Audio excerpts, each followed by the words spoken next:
இன்றைக்கி காயல் சமையல் பகுதியில் நம்ம பார்க்க போகிறது ஒரு அருமையான அதிக புரோட்டீன் நிறைந்த சூப்பரான ஒரு லஞ்ச் பாக்ஸ் ரெசிபி நம்ம இன்றைக்கி பார்க்க போகிறோம். அது ரொம்ப சிம்பிளாகவும் ஈஸியாகவும் செஞ்சு கொடுத்துடலாம். உங்கள் குழந்தைங்களுக்கு ரொம்ப ரொம்ப பிடிக்கும். ஸோ இதுக்கு தேவையான பொருட்கள் அப்படின்னு பார்த்தீங்கன்னா, பாஸ்மதி அரிசி எடுத்திருக்கேன். நார்மல் அரிசியாக இருந்தாலும் ஓகே. அதை கொஞ்சம் அலசிட்டு பாஸ்மதி அரிசின்றதுனால ஒரு 20 நிமிஷம் ஊற வச்சுருக்கேன். ஒரு கப்புன்றதுனால ஒரு பல்லாரி வெங்காயம், ஒரு மீடியம் சைஸ் தக்காளி, ஒரு கேரட், ஒரு உருளைக்கிழங்கு. இந்த காய்கறி நீங்கள் எது வேணாலும் ஆட் பண்ணிக்கலாம். சோயா பால்ஸ், இதில் நிறைய ப்ரோட்டீன் அதிகமாக இருக்குது. அதை ஒரு 15 நிமிஷம் நம்ம நல்லா ஊற வச்சுடுங்க வெந்நீரில். இப்போ ஊற வச்சதுக்கப்புறம் நல்லா பிழிஞ்சு எடுத்துடணும். நம்ம இப்படி ஹாட் வாட்டரில் போட்டு நல்லா பிழிஞ்சு எடுத்துட்டோம்னா அதில் உள்ள அந்த ஸ்மெல்லு வராதுன்றதுனால நம்ம அதை சேர்க்குறோம். அதோட இதில் நம்ம இப்படி அலசுறதுனால இதில் உள்ள கெட்ட கொலஸ்ட்ரால் கம்மியாயிடுது. பிறகு இதை ஒரு நல்ல தண்ணியில் அலசிட்டு திரும்பவும் அதை நல்லா பிழிஞ்சு எடுத்துருங்க. ஏன்னா பார்த்தீங்கன்னா ஒரு நுரை வரும், உங்களுக்கே தெரியும். அது 2-3 வாட்டி அலசிட்டிங்கன்னா போதும். அதில் தண்ணி இல்லாமல் நல்லா பிழிஞ்சு தண்ணியாக எடுத்து வச்சு வெங்காயத்தை நீட்டமாக நறுக்கி வச்சுங்க. அப்புறம் கேரட், உருளைக்கிழங்கு, தக்காளி இது எல்லாமே நம்ம நறுக்கி ரெடியாக வச்சுக்கலாம். உங்களுக்கு விருப்பமான காய்கறிகள், பட்டாணி, அப்புறம் காலிஃப்ளவர் இது கூட நீங்கள் ஆட் பண்ணிக்கலாம், பீன்ஸு அந்த மாதிரி. இப்போ ஒரு குக்கரில் 2 டேபிள் ஸ்பூன் அளவுக்கு நெய் அல்லது எண்ணெய் விட்டுங்க. அதோட இன்னும் நல்ல வாசனையாக இருக்கணும் அப்படின்றதுனால பட்டை, கிராம்பு, ஏலக்காய், பிரிஞ்சி இலை, அன்னாசிப்பூ தலா ஒன்று சேர்த்துருக்கேன் இதில். ஸோ இந்த சேர்க்கும் போது பிள்ளைங்களுக்கு ரொம்ப வாசனையாகவும் பிரியாணி மாதிரி இருக்கும். ஒரே மாதிரி டேஸ்ட்டில் சாப்பிட்றத விட இந்த மாதிரி சாப்பிடும்போது ருசி அதிகமாக இருக்கும். இது கொஞ்சம் வதங்கினதுக்கப்புறம் வெங்காயம் இதில் சேர்க்குறோம். வெங்காயம் கொஞ்சம் கோல்டன் ப்ரௌன் ஆகட்டும். ஆனதுக்கப்புறம் அதில் இஞ்சி பூண்டு பேஸ்ட் அரை டேபிள் ஸ்பூன் அளவுக்கு சேர்த்துக்குங்க. இஞ்சி பூண்டு கொஞ்சம் அடுப்பை சிம்மிலே வச்சு வதக்கிக்கிட்டே இருங்க.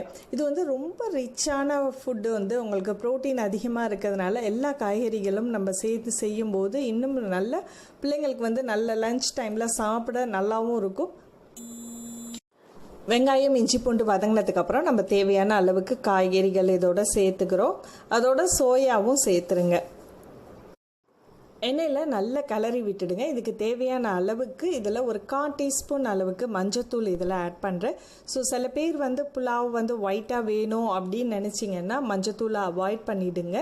அதே மாதிரி நம்ம காரத்துக்கு நான் இதில் தனி மிளகாத்தூள் தான் சேர்க்குறேன். ஏன்னா பச்சை மிளகாய் காரம் கொஞ்சம் இன்னும் அதிகமாக இருக்குன்றதுனால லைட்டாக தனி மிளகாத்தூள் தான் சேர்க்குறேன். இப்போ நீங்கள் வீட்லேயோ அல்லது பெரியவங்களுக்கு செஞ்சு எடுத்துகிட்டு போகும்போது நம்ம கார தேவைக்கு இதில் பச்சை மிளகாவை 2-3 நீங்கள் சேர்த்துக்கலாம்.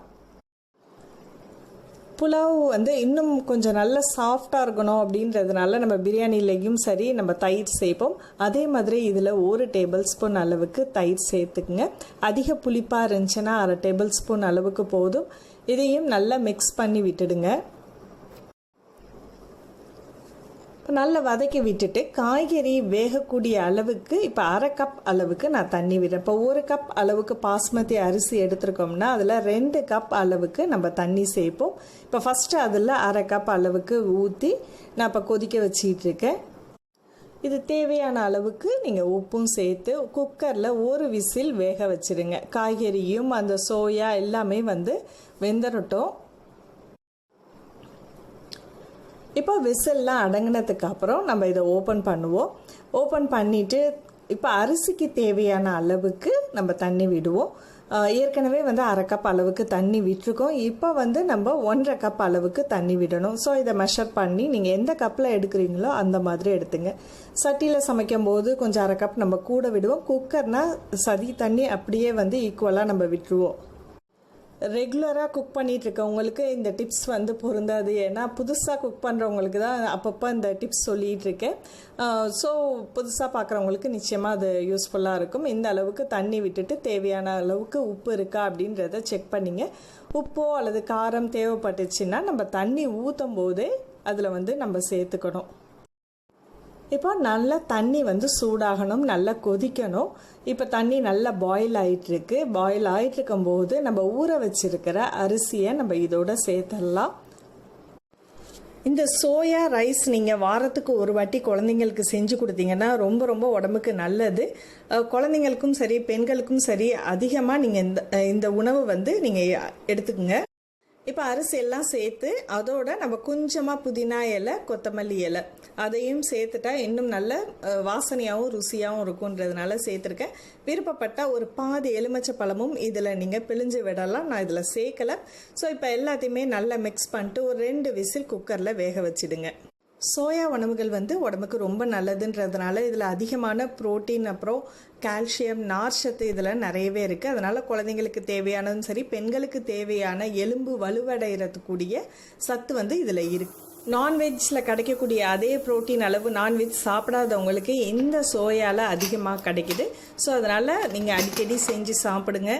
2 விசில் வச்சு எடுத்தாச்சு. நமக்கு சுவையான சோயா புலாவ் காய்கறிகளோட ரெடி ஆயிடுச்சு. சோயாவில் வந்து அதிகமாக கால்சியம் ப்ளஸ் பாஸ்பரஸ் இது ரெண்டுமே வந்து அதிகமாக இருக்குது. இது ரெண்டும் அதிகமாக இருக்கிறதுனால இதய நோயால் பாதிக்கப்பட்டவங்க அப்புறம் குழந்தை இல்லைன்ட்டு சொல்கிறவங்க கர்ப்பிணி பெண்கள் தாய்ப்பால் கொடுக்கும் தாய்மார்கள் இதை வந்து அதிகமாக எடுத்துக்கலாம். அதிகம்ன்றதுனால நீங்கள் டெய்லி எடுக்கிறத விட வாரத்துக்கு 2-3 நாள் எடுத்து இந்த மாதிரி செஞ்சு கொடுங்க. உங்கள் வீட்டில் உள்ளவங்களுக்கும் செஞ்சு கொடுங்க, நீங்களும் சாப்பிடுங்க. இப்போது இதை வந்து நமக்கு ரெடி ஆகிடுச்சு. நமக்கு குழந்தைங்களுக்கு காலையில் டிஃபன் பாக்ஸில் வச்சு கொடுக்கறதுக்கு குழந்தைங்களுக்கும் ரொம்ப ரொம்ப பிடிக்கும்.